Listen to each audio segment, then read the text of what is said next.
Hello ladies and gentlemen, I am PANCZASU and I am back from Korea after 1 month of absence, and I have to admit that I have missed you guys a little bit.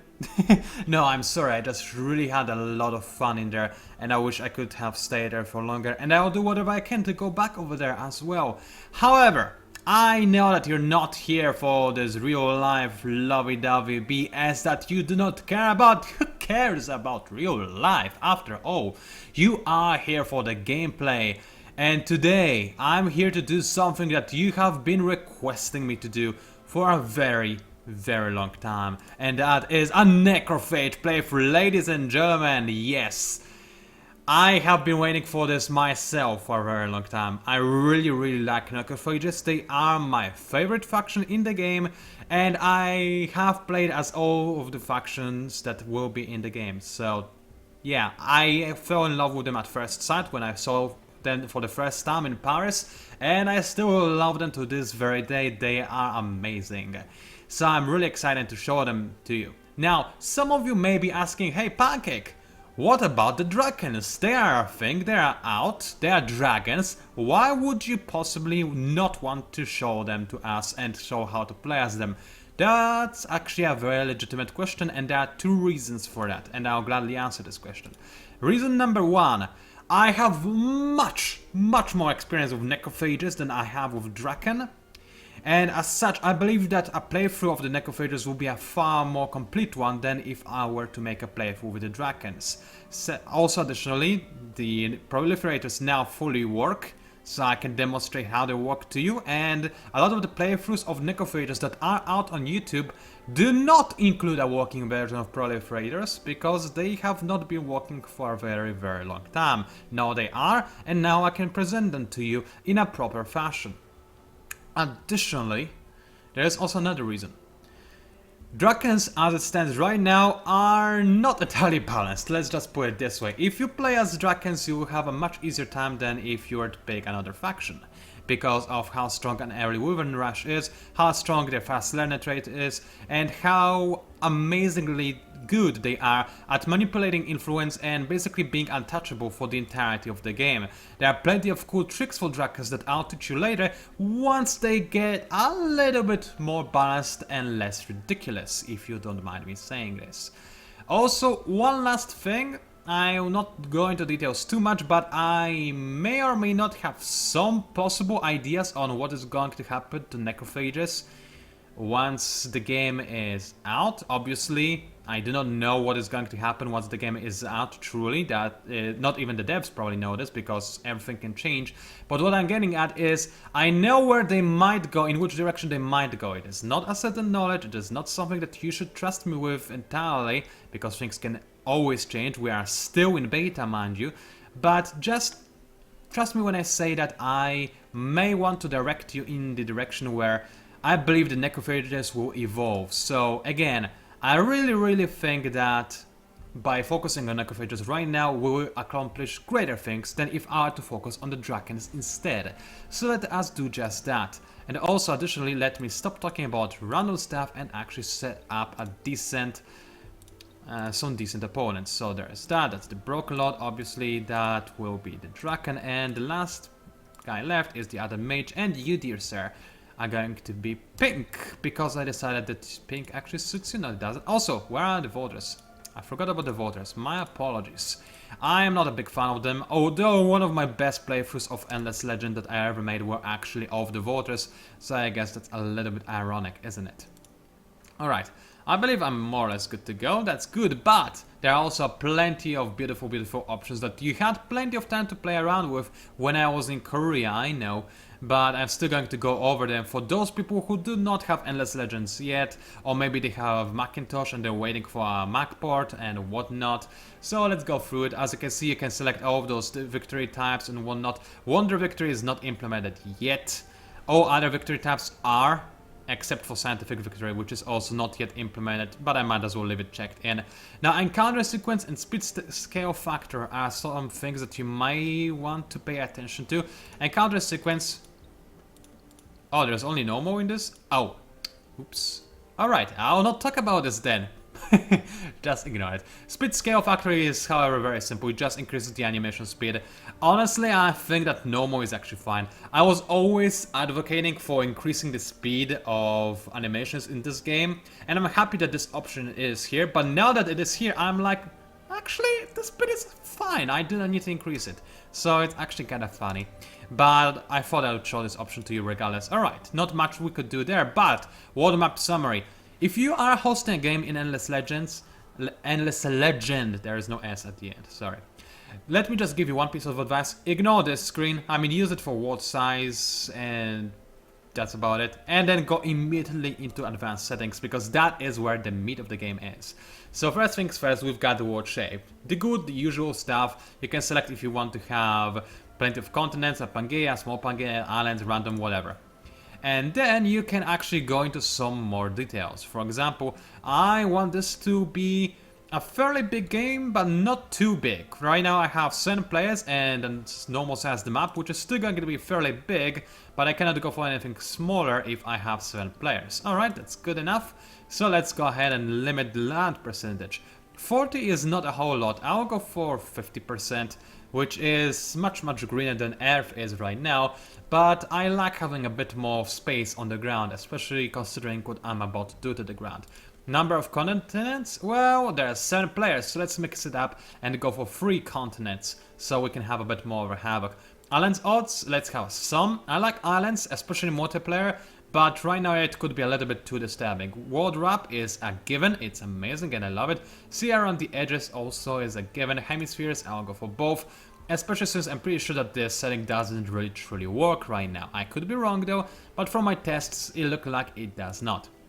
Now as for continent shape, this is what you use to basically see how your continents look like. All of it is described in the pop-ups, so you don't need to worry too much about listening what I'm saying right now. You can just read this all. What I personally like is to have a little bit of chaos, but not too much. So I go for a mixture of regular and chaotic with a region size of normal. Again, I always thought that I would despise anything larger than small, but nowadays I'm actually fine with normal. Funny that, isn't it? Topography is going to be custom again. Lake odds, I like lakes. I think that they add a lot to the continents because lakes are not usually places where you sail. They are more likely just an area, topography area around which you battle. I like that. Lake size, however, should remain small in my eyes so that they do not take too much space. Rivers, yeah, let's have some. They are very important for gameplay reasons, and as such I do not believe that it is a good idea to have too many of them because then every area is good. If you have too few of them, then maybe it is more challenging, which I like, but at the same time Auriga doesn't look as cool, so I like to leave it at some. Ridges and cliffs, let's go for many, because it provides a bigger challenge, more tactical options. AI doesn't handle them too well, but in multiplayer I bet you that people will ask for everywhere options, because honestly, who doesn't like cliffs? Everybody does. World difficulty, now this is actually fairly strange because of the way that sometimes it can be set up. But what I like to do is of course go for a little bit of a challenge. Now when it goes to Empire spawn, I want this to be a challenge to myself. Who am I playing as? I am playing as the Necrophages. Necrophages are known for being warmongery, and I'm also known for being a warmonger. So what would benefit me? Starting next to an AI opponent. So what I want to do is go for a spread, so that the AI is safer from me. That's why I go for this. Usually I like the average option. It is actually very well balanced, the average option in my eyes. Usually fairly close together, but not too far away. So average for the win, it's really cool. Or chaotic if you are a bit more of a random player. If you go for random, by the way, it just selects one of those other types. Not just random, chaotic is random. But anyway, I'll go for spread to give AI a bit more of a chance of standing against me. Strategic resources, I will go for rare. Luxuries, I will go for rare as well, because I like a challenge and I like it when you have to choose where you set up your city in order to get the best resources. I believe that this is fun and encourages scouting and whatnot. That's what I like. Now anomalies, in theory I should go for few because this is again more challenging, which is something that I enjoy thoroughly. However, anomalies look effing beautiful in this game. I love looking at them, I don't care about the gameplay benefits half the time, I just like seeing them, even though they are very important for the gameplay as well. So I'm just going to leave them at normal, because I believe that they truly are what brings Auriga to life. They are just beautiful, and I do not believe anybody could disagree with me on that fact. And minor faction difficulty, I would normally go for hard. However, I do not trust the AI to actually be able to handle hard minor factions, because while the AI has obviously improved since the beginning of time for this game, it is still not where it needs to be and not where it is going to be. So I'm just going to go for normal. I should go for easy just to make it easier for the AI, but hey, I will kill a lot of minor factions, so I need at least a little bit of a challenge if you don't mind. Now let us apply the changes and we are officially good to go. So what I'll do is I'll happily press the start button while pausing the recording so that you do not have to watch me render the world. And also, last but by no means least, obviously I'm playing this on endless difficulty and with fast speed game setting. So stay tuned for awesome and some really truly adorable bugs. Alright, we have just spawned in and I have skipped the opening cutscene because A, you can watch it on YouTube, and B, unfortunately the sound level for it is really strange. It's extremely quiet and I cannot find a way to increase it, so you would not even hear what the narrator says in the opening cutscene. So my apologies for that, but again, it's on YouTube, so you can find it really easily. Speaking of audio, two things. The current version has some bugged audio, so you may be listening to tracks that you're not supposed to, like roving class tracks, even though I'm playing as Necrophages, or winter tracks during summer, or other things. And other issue is that currently it is impossible for me at the very least to change the audio settings in the game. I have to do it in Windows, which doesn't allow me to balance properly between music, sound effects and everything else. This is an issue that will be fixed shortly, no worries about that. However, right now you have to suffer through whatever you hear, but I did my best so that the experience should still be pleasurable for you. Alrighty then, let's have a quick look at the region we have spawned in. So far it looks okay, but there is no food, and that's the primary concern for me. Because we are Necrophages, and I guess I should actually mention that for those two of you that do not know what Necrophages are. Necrophages are a race that is agriculturally challenged, which means that we get less food than anybody else normally would. Whenever there is a tile that has food on it, I'm trying to find an example, oh, like Taiga. Normally Taiga gives you 2 industry and 1 food. I'm a Necrophage, so I get 1 less food. This tile usually gives me 2 food and 1 dust. I'm a Necrophage, I get 1 food. Pretty big handicap, isn't it? Yes, but there are ways of offsetting this, which I'll obviously talk about later. Still, however, you need to have at the very least some food in your opening area. And while this area is tempting, because look at all of those wonders. There's the Rumbling Stones, there is the Botanical Garden, which I'm a huge fan of, and there are also the Sun Stasis Pillars, which are again very useful. But overall, this region clearly does not provide me with a lot of food, so let us split my forager and scout a little bit ahead and see if by moving I can find some more food. And actually, good news, there's a river right here, and a river is a guaranteed source of food, because by just exploiting this river with appropriate structures, I'll gain extra food. Good, not ideal, but I just noticed the second thing. There are spices in this region, which means that I'm certainly going to settle here. Spices are incredibly important for Necrophages, even more so than other races even, because they increase the amount of food you gain. Of course, as Necrophages, the base amount of food you gain is small, so the effect of spices for Necrophages is actually smaller than for other races, purely because you gain less food anyway. However, that's also a reason why you need them even more than others, just to increase your basic food to a level that is a little bit closer to what other races are used to. It is a very good equalizer, and by having spices in this region, I know I want to settle here. No question about this. Ursas in the next neighboring region, alright, good to know. They'll probably be my first target to kill, but we'll get to that in a second. Firstly though, let's split the cellar from this army, because I certainly want to settle on this tile right here. It looks like a fun tile to settle on. Now, will I be able to create actually an efficient triangle on this tile, is the question. And the answer is, it looks like it will be okay. If I create a triangle like so, it should be good.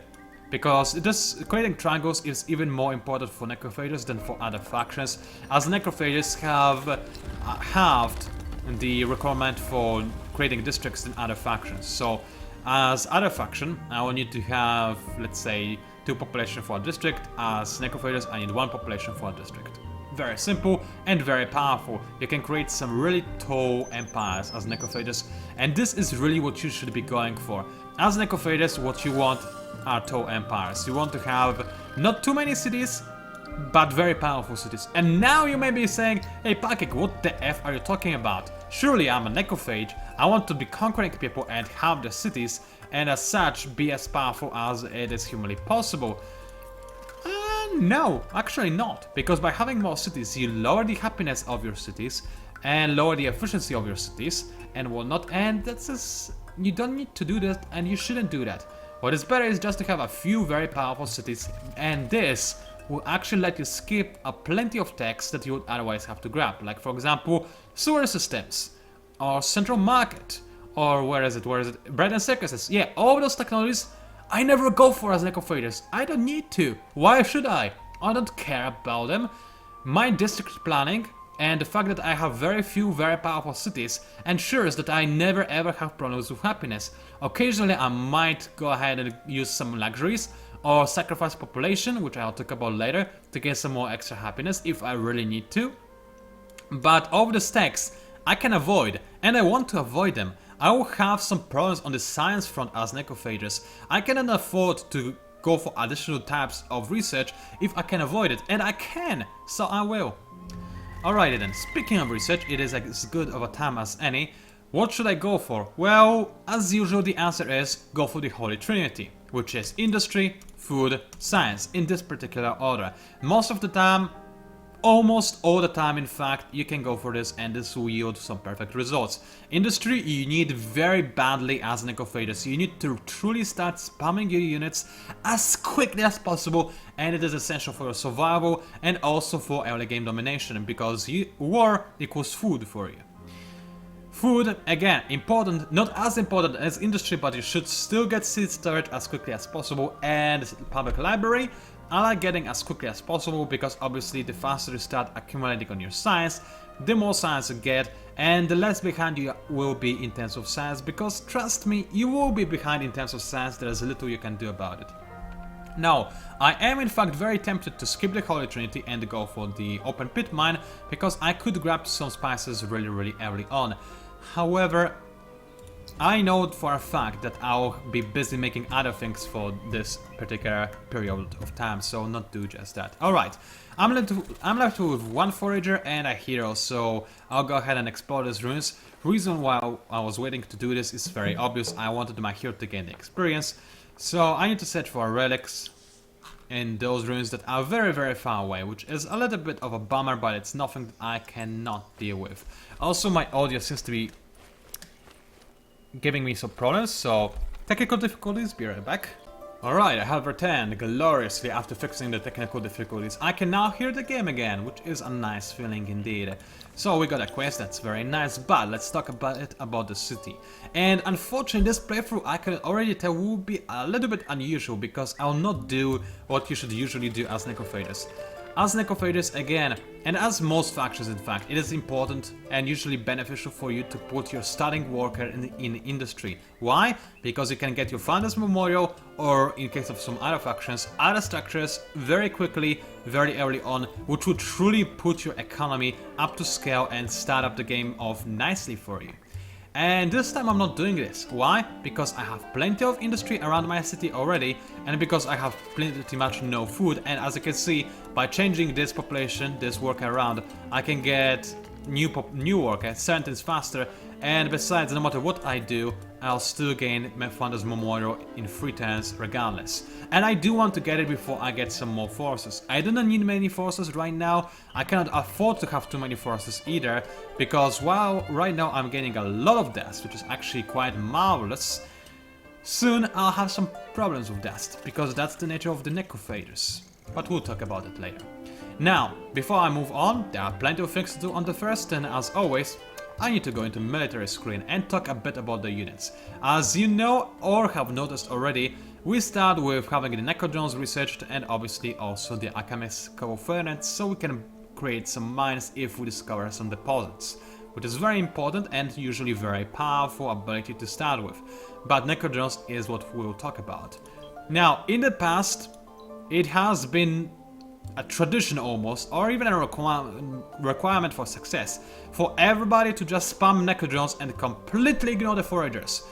Ever since I started playing this game, until very recently, that was the case. There was no reason not to go for Necrophages. They were better than foragers in every way. Foragers used to have the ability to stay alive after a battle if the battle was not lost. Basically, it's the same thing that the heroes have. It's called Last Stand. Foragers used to have Last Stand. Now they don't. But they have a few other tweaks that were given to them that actually make them competitive, and actually nowadays you will be quite a bit foolish not to have them in your army. So first things first, now they have the disease. Previously, only the Necrophages could carry the disease, now foragers can carry a disease as well. In case if you're wondering what disease is, it's very simple. It's damage over time, and if a unit dies because of this damage over time, it is also being spread to other neighboring units that do not have disease immunity. A fairly nifty ability, and while the damage is actually very small, if you manage to get it at the start of the battle and infect somebody with this disease, it's actually very powerful and it can really win the battles for you. Disease is very important. Another thing that foragers have going for them is the sweep ability. Now, if we go into the screen, we can see that the sweep ability comes directly from their axe. If we were to change it for the claws, they would instead get the sweep strike back, which means that whenever they counterattack, they attack not only the enemy that attacks them, but they also attack any neighboring enemies. And they get 75% damage this way, whereas usually they only get 50% damage this way. But sweep, in my opinion, is better, because this works when they attack rather than when they get attacked. And most of the time, they will attack first, because this is actually the power of the foragers right now. Their initiative, it's 12. There are only 2 units that can compare themselves in terms of initiative in early game. One are the Drakenlings. The Drakenlings also have the initiative of 12, which means that in a battle, it will be most of the time random who goes first, foragers or Drakenlings. However, more importantly, and the second unit are the Stalwarts for Broccolos, who actually have 14 initiative. However, what is important is that all other units have a small initiative than this.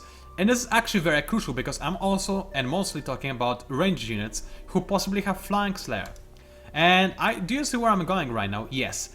Units with Flank Slayer are fairly good, in fact very good at killing Necrophages, because they usually have a better initiative than Necrophages do, and Flank Slayer is actually a pretty powerful and beastly ability against Necrophages. Necrophages, they do have some defense, but they are mostly glass cannons. They are very powerful when killing, not so powerful when surviving. So what you want to do is attack in waves. You want to send in 2 foragers first, more or less 2. It's not a given number, but it's usually what I use.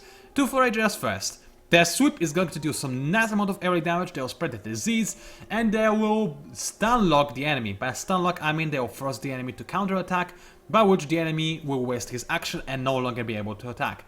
Very good for making the enemy army waste their turns, and as such protect the Necrophages, who are much more vulnerable. After the foragers go in, they get most likely killed, which is not a problem, by the way. And then you send in the Necrophages, and those Necrophages do the real work, because they hit like absolute trucks. They're amazing, I love Necrophages.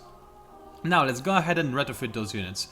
Now, because they have been those changes, there is no reason not to go for any of this armor. Now, it does increase your production cost. And you could make an argument that because we will use foragers mostly as people who have high initiative, are meat shields and just soak up the damage for your other more valuable units.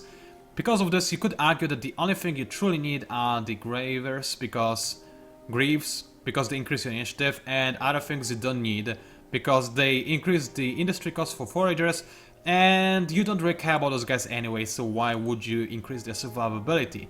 Well, I make the argument that if I make a unit, I want this unit to be good. Until late game, you have fairly small armies, so it's good if your armies are as good as possible, even if part of those armies are meat shield units. So as such, I like to give my foragers as much of defense as humanly possible. So let's apply the change. Now for the Necrodome, it is actually going to be fairly similar. Although in here, you could make a much better argument for not actually giving them extra defense.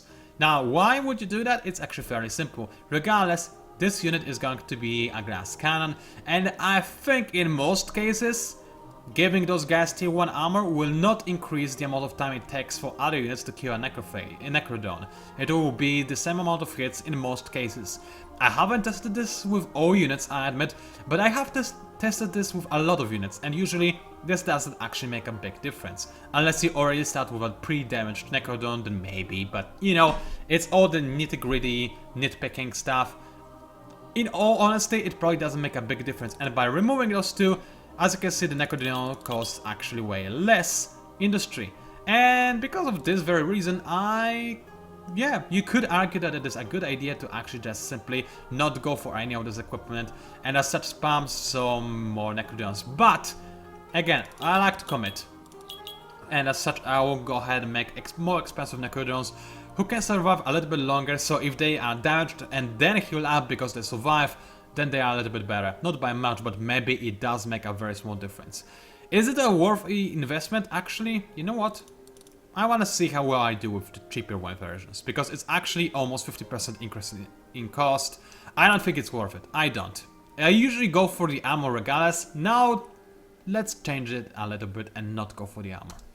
So, as you can see nowadays, Necrodomes are actually much cheaper for me to make than the Foragers are, which is actually kind of surprising because Foragers are seriously much worse in terms of stats and abilities. But again, Foragers are necessary for you purely because of the initiative, and as such you should not ignore them nor forget about them. Now, we are playing with Jackals on the map, so we have already per se discovered them. And I could talk to them, but there is nothing we could talk about. I could compliment them, actually I could not even do that because I have no influence. So I am finally ready to move on, so let's do that and grab our very first faction quest. Also I need a sip of water, so just give me a little second please.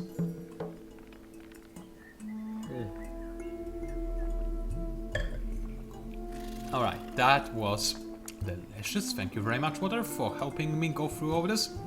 Again, if you want, you can pause the videocast and you can read whatever it says over here. The lore for Necrophages is actually really cool, as is the lore for most other factions, but again, I'm a big Necrophage fan.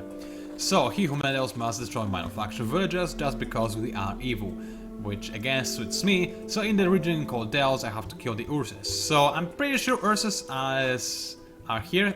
I cannot see the name exactly, but I think it's so it's probably Dells right here. So I should converge over there and start killing those guys. Very good, let's do it right away.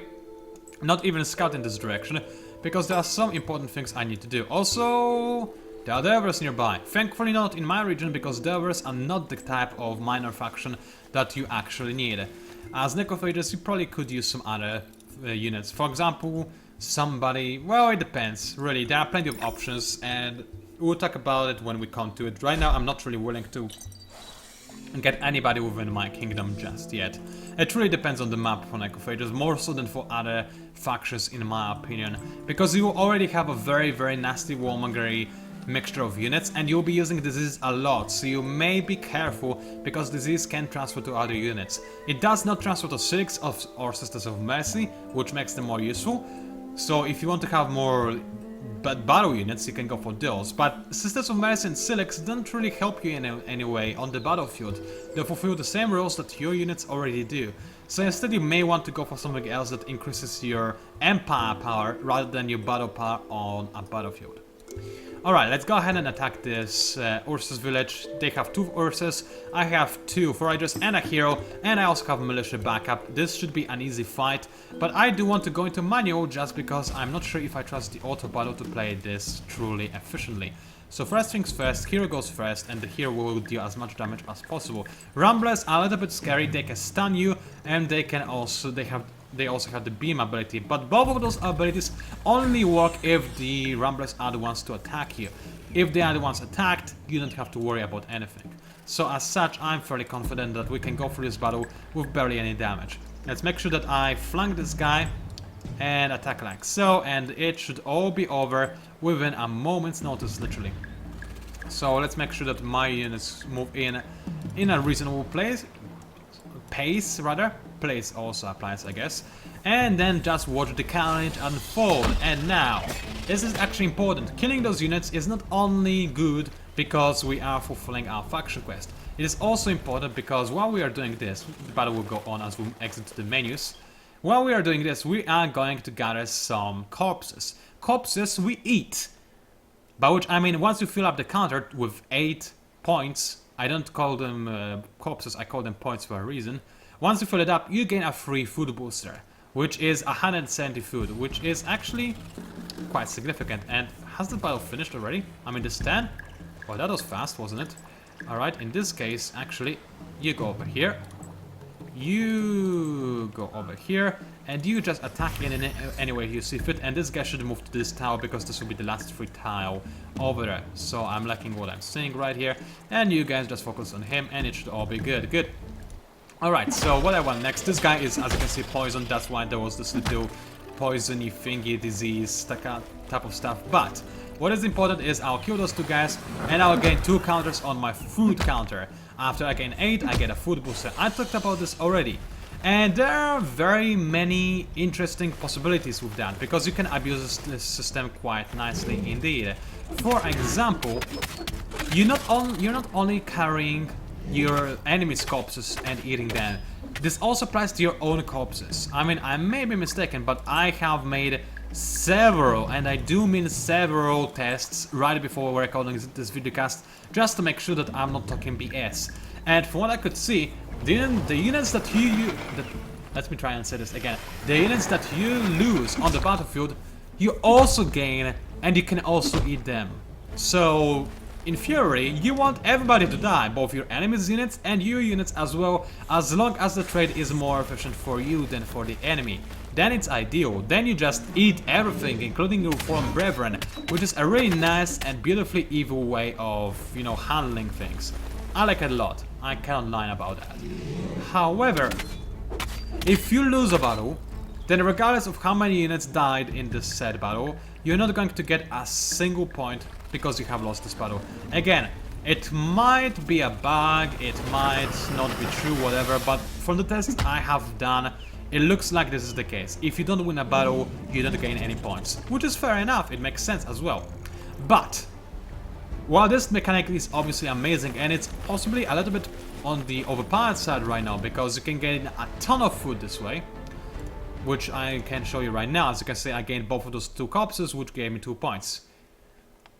Let's just say, however, that there is a very big possibility that this will be changed in the future, and that you will possibly maybe not gain as many counters. As such, I will not show you how to abuse the system, because the system is very clearly going to change. I mean, I'm not making any promises, but it is probably what is going to happen. Let's be honest about this. Maybe I have some other reasons to believe as to why I believe this might happen. Maybe not, but let's just assume that the system is not going to stay, because right now it is very, very powerful. So in the future it might be a little bit harder to actually fill up the recycling counter, which is fine. Because right now what this recycling counter is meant to be, it is meant to offset... Oh boy, did I queue up production? Yes, I did, good. It is meant to offset the penalties you gain on, you know, in a standard game as a necrophage from your agricultural charge trait. Because this way you can actually create those very powerful tall empires. Alrighty then, this videocast is actually how... Oh wow, is it really this long? I didn't see this one coming. 35 minutes. That's relatively long. And we have talked a lot, so I guess I'll end it right here, because I didn't have a lot of time to upload this videocast, and I want you to know that I'm officially back, so it's as good of a time as any to end it. So I'll end it right here. We are only on 10-4, I'm aware, but we have talked a lot, and next 10 we'll do more killing. I'll talk a bit more about Necrophages early game, which I need to talk about a lot, because in multiplayer, rushes exist, and you are the one that is going to be rushed, trust me. You're not the one that will do the rushing. But, again, I'm just teasing you right now. I'll talk a lot more about this in the next videocast, which I encourage you to check out. It was PANCZASU, also known as the Mighty Mix Spammer. Thank you very much for watching. I'm back, and I'll see you online.